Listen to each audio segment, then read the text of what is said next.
The GSoW secret cabal interviews. Hello,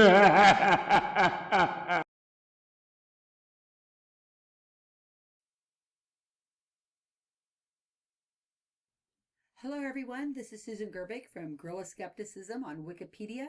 Today, I have a treat. We have our brand new Wikipedia editor. She is fresh off the assembly line of editing skills, April Poff. Hi, April. Hi, how you doing? I'm doing great. So tell everybody where you're at. Well, I'm from Christiansburg, Virginia. That's in kind of the southwestern part, right underneath of the tip of West Virginia, right next to where Virginia Tech is. Oh, fantastic. And you joined the GSoW project. Would you believe this? Everybody listening, less than 3 weeks ago, and she is Yeah. done with training. I've never had anybody finish training this quickly. She finished in 13 days. That is a record. I don't think anybody's ever going to be able to beat that record. Well, thanks. Right now, I'm unemployed. Really have quite a bit of time on my hands. I try to keep busy keeping track of the rental houses that my mother has, but other than that, my time's my own. So. Amazing, just amazing. So, April, you found out about the GSoW project from where? From the Scathing Atheist podcast most recently, and it was the one that I listened to probably most intently. I'd heard a little bit about it before, but I don't think I'd really paid much attention before. So, what struck you? It really just sounded like a whole lot of fun. I think a lot of it was your tone of voice, really. You just seemed so excited about it, and it just seemed like a really nice way to make the world a little bit better place in a way that I was kind of familiar with. Wow, I've never heard that before. My tone of my voice. Okay, I better watch my tone of my voice now. That's great. You went over to the YouTube channel. We've been telling people lately to go to the YouTube channel, watch or listen to the interviews and the from GSoW editors because once you join the project, there's a lot of training. Usually it takes months. We don't want people to come into the project unawares, not really understanding what it is that they're getting themselves into because once you're trained, we really expect you to stay with us for years until, or at least until Wikipedia is completely correct. We really want to have the right person join the project, somebody who knows what's going on and has a better feel for it. So tell me, what would you look at? What did you think when you were looking at those or listening to those videos? Well, it just really looked like a whole lot of fun, and it looked like the people that you had helping you were very into it as well. The first video I think I watched was the one that you'd done at TAM, and it just seemed like that the people that were learning were having a lot of fun with it, and the people you had helping you there just seemed like it was something that they felt passionately about and that really you could see a tangible benefit from. Wow. And how about the interviews? Again, the same thing that people seemed to find a niche where they really felt like they were making a contribution. And it also seemed like the people really wanted to help one another, that it wasn't a matter of, well, I did 3 pages. Well, I did 5 pages. It was all seemed like much more of a collaboration than I'd really seen in a lot of similar projects. Hmm. This is so you went through the training process. You whipped through the training process. Well, I didn't know any better. I really thought that I was supposed to. So I just kind of did. So.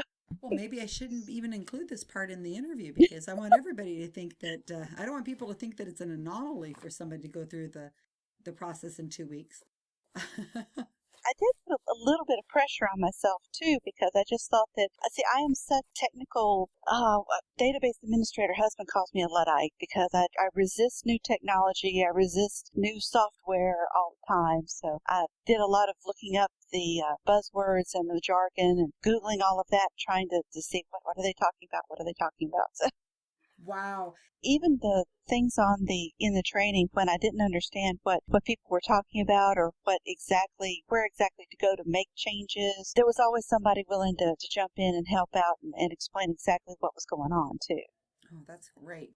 Linked something from Skepticality. You also did a point of inquiry, Stephen Hmm. Walt. Oh yeah, yeah. Hmm. Because I had just finished listening to that podcast when that came up on the assignment list too. Oh, seriously? Yeah, it was the one I had just finished at that point. I must be psychic. So let's go to your final project because I'm interviewing you fresh I asked you to pick a final project. I gave you quite a few choices. I think I gave you 8. I usually try to pick things that I think will interest a person, and then I usually throw in 1 or 2 odd ones. And you picked one of the odd ones. And I love the reason why you did. And this is another reason why I wanted to talk to you today because I think your story about this is fascinating of why you wanted to rewrite this page in particular. Well, the page that I rewrote was about the parapsychological experiments at SRI in Menlo Park, California, back in the early 70s up through, I think the actual Stargate project went up through 1995 or so. Mainly these experiments were the ones having to do with Uri Geller, or Uri Geller, whichever there. And these were things that I had read about when I was a small child. In let's see, about third or fourth grade, I started reading things, ghost stories mostly, and got into the American Society for Psychical Research with Hans Holzer and everything. Read a lot about the experiments. I was reading about the Gansfeld experiments and the cards with the symbols on them and everything, and just really was very, very fascinated with all of that. I even remember it was 1981 when James Randi was on some show with a psychic that turned pages. His name was James Heydrich, I believe, if I remember right. That's right. And it was the first time that I had ever seen the amazing Randy on television. I didn't even know him from his magic work or anything. And to be honest with you, I thought he was a real jerk. And I just thought, well, he's just out to spoil everybody's fun. And for years and years, I couldn't stand him. I couldn't stand him on Johnny Carson or anything. And it wasn't until many years later when I really started to understand what was going on and would re-watch some of those things. And I would see, oh, he's really trying to get through an important message. And he's got such a limited time to do it in. And I think that was where kind of the bad impression came from, was really trying to rush through and get his point across in that time. Mm-hmm. In a way, I kind of felt like I had to make it up to Randy with things else. Oh, that's hilarious. That is just really a priceless story. So you said that you had told me you said you wanted to look at it again through an adult's eyes. Now that you have some information about this kind of thing, you wanted to revisit the topics. I mean, I don't know why I didn't assume this, but I hadn't really thought that people knew a lot about this kind of topic. It just seems like everybody I've met that are, youngish would say, "What? SRI? What's that?" Mm-hmm. I was fascinated that you knew all about it. Well, I'm actually 47, so I was kind of around during that time, so I saw a lot of that, the spots that they would do on television of this has been scientifically proven, and about the article in Nature magazine and that. But, I remember actually being in fourth grade and sitting there reading a book at the same time that another girl was reading one of the Laura Ingalls Wilder books, Little House on the Prairie books, and I was sitting there reading about the Fox sisters. So with spiritualism. So that kind of gives you an idea of the direction my geekiness took early Oh, on. that's hilarious. You told me that whenever you heard about the GSoW project on the Scathing Atheist podcast, that your family, your husband and your friends said, "Oh, April, this is for you." Yes. So tell me about that. Well, actually, it was Noah himself. I corresponded with him just, off and on, about the podcast and everything. And he had sent me a little message on Facebook, says, "I've got an interview coming up that you really need to listen to." And I was like, okay, well, fine, I'll do that. And as soon as the interview had come out, first my husband, when he called that afternoon, said, "Well, that sounds like something you've got to get involved with. You would just love the daylights out of that." And I got messages on Facebook from 2, 3, maybe 4 friends that said, "April, you've got to do this. It sounds right up your alley." So, You're like, kidding. okay. I'm really, I'm just, my jaw is dropped right now. You can't see it, but my jaw is absolutely dropped. We hit home with you, huh? Yeah, I think so. So I re-listened to the interview again. I said, "Okay, well, we'll try this and see what happens." Oh, really, really, really happy to have you aboard.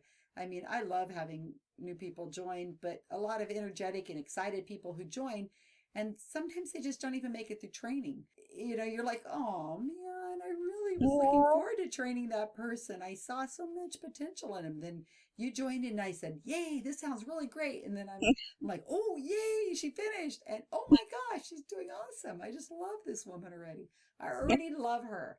So, I Well, mean, I that was great. appreciate that. It was really fun. We wrote Ray Hyman and James Randi a couple days ago. We haven't heard back from him, have we?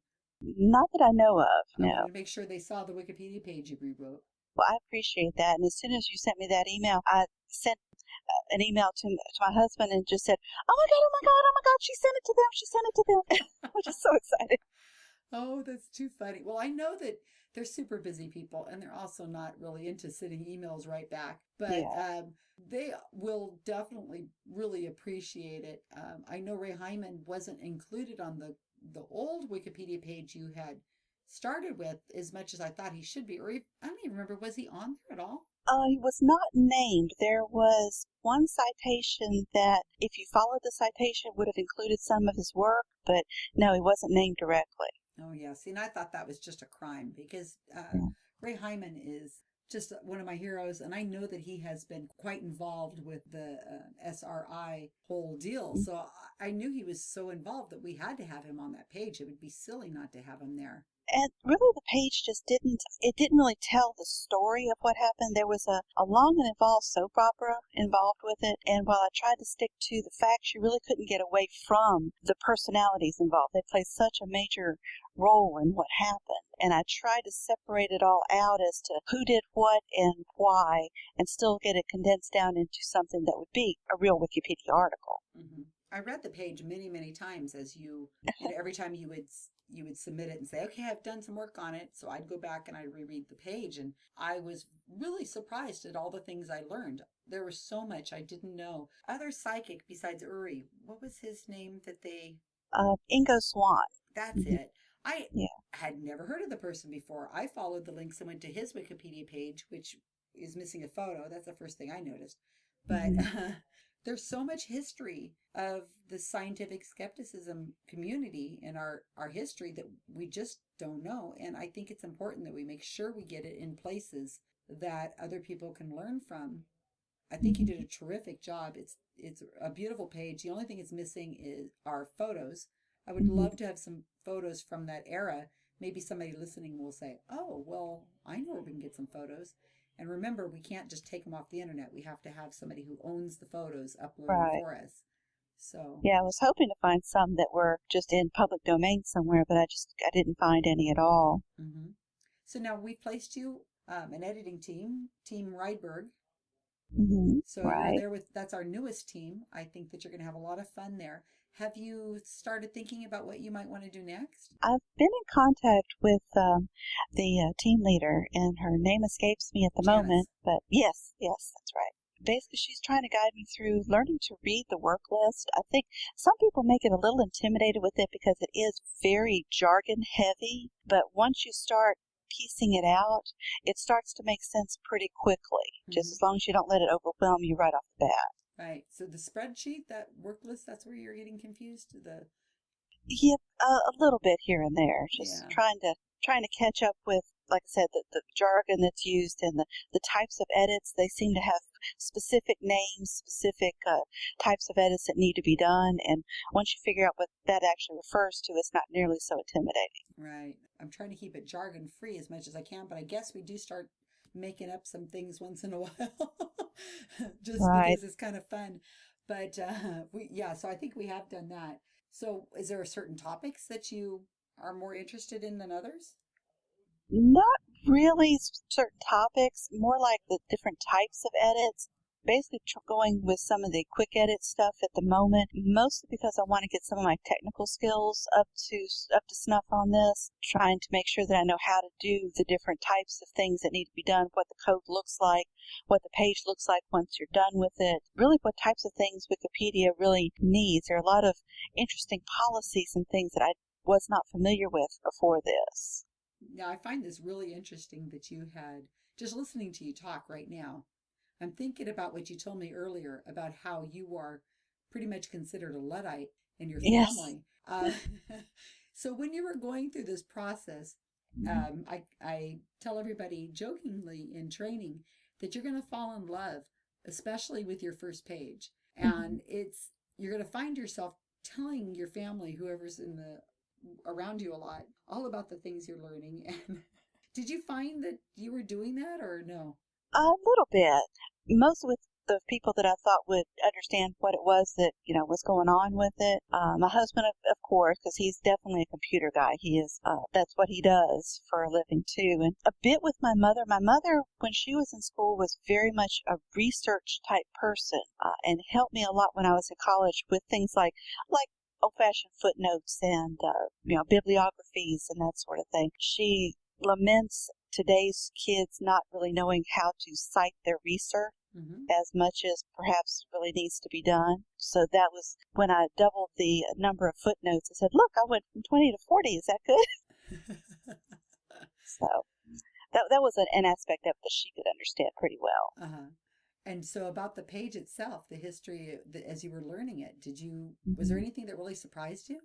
A lot what surprised me really was how, I hate to say this, how impolite the two sides were to one another. It was really hard to keep a scholarly tone in a lot of ways, but when you read what the people wrote about one another, especially in the magazines, the popular magazines of the day, not so much the scientific journals. I think one of the more polite phrases I heard was blowhard. So it's like, okay, well, I'm trying to keep this on a scholarly level, I really didn't know that they were, that intense about that. The emotions ran so high. It seems to me that there was a lot writing on it. They had their whole careers on some of these things. Oh yeah, really on both sides, yeah. And I think both sides were really trying to get at what is true, what is really going on. I think that the scientists involved perhaps got a little bit too married to their original conclusions and did not really want to see the criticisms that were being leveled against it, did not want to see that some of these really did have some validity. But I think really on both sides you had some well-intentioned folks really trying to get at the truth. Right. Could you give like an elevator speech of what it was that this project was all about? It was the Stanford Research Institute, right? Mm-hmm. Right. Stanford Research Institute really began as an adjunct to Stanford University, but it quickly got spun off as its own independent organization, largely because this was during the 1960s when the anti-war protest was really going on, and they did some projects for the Department of Defense and government projects. So, but the projects we're talking about came after that in the early 1970s. One of the first real celebrity subjects that they had was Uri Geller, and that's where a lot of the public attention came in. They were really trying to find out two things: if you could do remote viewing, which a lot of people today would call clairvoyance, or trying to see things psychically that are in a remote place. And they were also interested in psychokinesis, trying to move things with the power of the mind. They tried several different methods, especially with the remote viewing. Mostly they would have an actual person go out to somewhere, a remote location, view an object or view a scene, and then their percipients or their psychics there in the lab would try to draw or describe what it was that person was seeing. Many methodological problems with all of these, including percipients hearing talk about, well, I went over to the church today or whatever, and hearing various things that would cue them in as to what it was that they were supposed to be seeing. Uri Geller was one of the subjects in this, and he did a lot of the remote viewing, especially in what they called the Faraday cage, which was supposed to be a room that was sealed off from radio influences and all of this kind of thing. But if you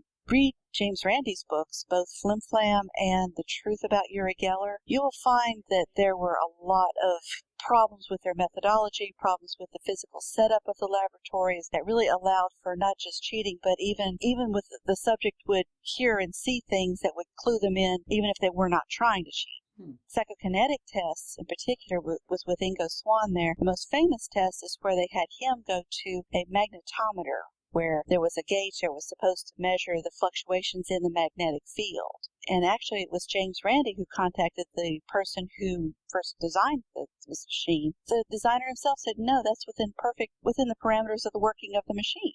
But nobody else had done that. Nobody from the scientific community, nobody from the press. Randi was the first one to publish an interview with him, or even the answers that this man had provided. Mm-hmm. And even today, Geller purports that the Nature article that Puthoff and Targ were the scientists, I hope I'm pronouncing those right, they published an article mostly relying on his results. He still touts that as scientific proof of his power. Even though Nature magazine itself did a long editorial stating that there is no actual evidence for these gentlemen's conclusion, we're just publishing this as an example of the type of research being done. But still, people cite this study as proof of psychic power when really there really was none, and there has been a lot of evidence that there was no reason to ever think that there was. And this is all the more reason why we need to have this Wikipedia page in terrific shape. Mm-hmm. People go in there now will be able to get the information right away. Exactly, and it's a link in the chain. I mean, if you go back to Harry Houdini and his work with the mediums of the day, it's just a long continuation of, well, we have proof of psychic power, we have proof of contact with the dead. Well, no, you don't, and here's why. Too many of the popular magazines and articles, and I keep saying magazines because I'm 47 years old, I don't know any better, but too many of the popular sources for this information just says, well, no, there's no proof, and they don't say why.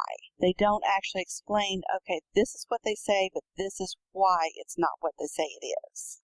Fascinating. I'm really, really thrilled with this. It sat on our to-do list, the to-do list for rewrites. Every time I come across a rewrite, something that needs to be rewritten that pertains to scientific skepticism, I add it to this list. I think there's probably 200 names on there right now, and it keeps growing. I take one off every so often and add like 4 or 5 more, and I just can't turn these things out fast enough. There's so much work to do, and this one has sat on here probably since almost the beginning. As I said, when I selected maybe 6 or 8 off the list to give to you to pick one off of, this one I just kind of threw in almost as a whim at the end, thinking, I'll just offer it because I got to feel like I'm trying to get this one done. Wow. I think the one I expected you to do was Dr. Dina Dale, who definitely needs to have his page rewritten badly.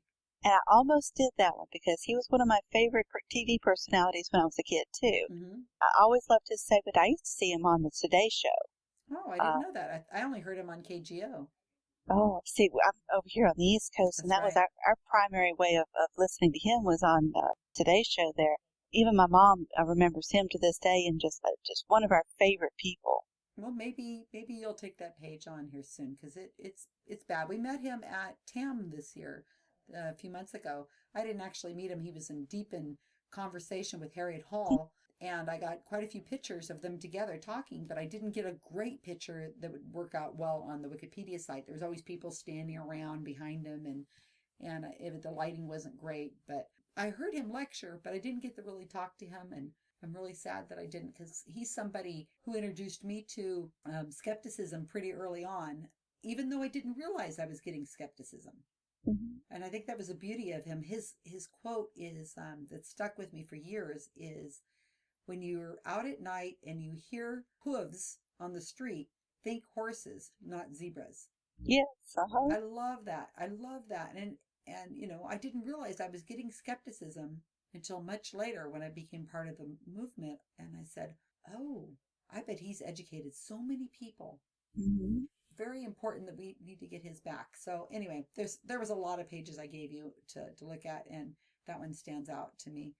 So now that you're done with training, you're looking over the list of things to maybe improve your editing skills for. Since you're so new to the project, I mean, you are still real enthusiastic and you're still ready to go and so excited. I love it.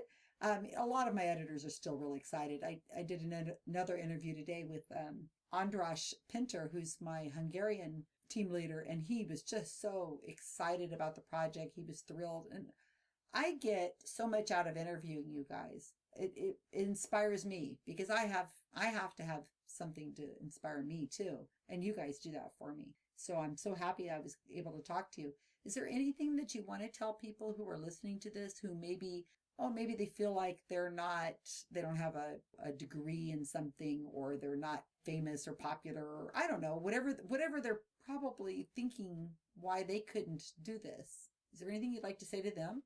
there's always somebody around that will help you, that will either explain it to you or point you to a really good help page. I've been very surprised at the clarity of the help pages that Wikipedia itself offers, as well as just in general, in the wider world of the web too, explaining how things should be done, why one has to cite the work. And it's a very friendly sort of organization. I've been very appreciative of all the help that people have given me. Right. Okay, April. Well, thank you so much for talking to us tonight. I'm really, really glad I got a chance to talk to you. I see you all the time on the forum and also on Facebook, but I don't actually see you or hear your voice, and it's really great to kind of make that connection. Well, I appreciate it. And like I said, I've heard you on a few podcasts too, and I'm just so excited to be able to talk to such a celebrity. It's really kind of cool. I better leave that in this for sure. Celebrity, that's funny. Okay, well, great. So I'll talk to you soon. Well, thank you so much. Appreciate it. Bye. Bye bye.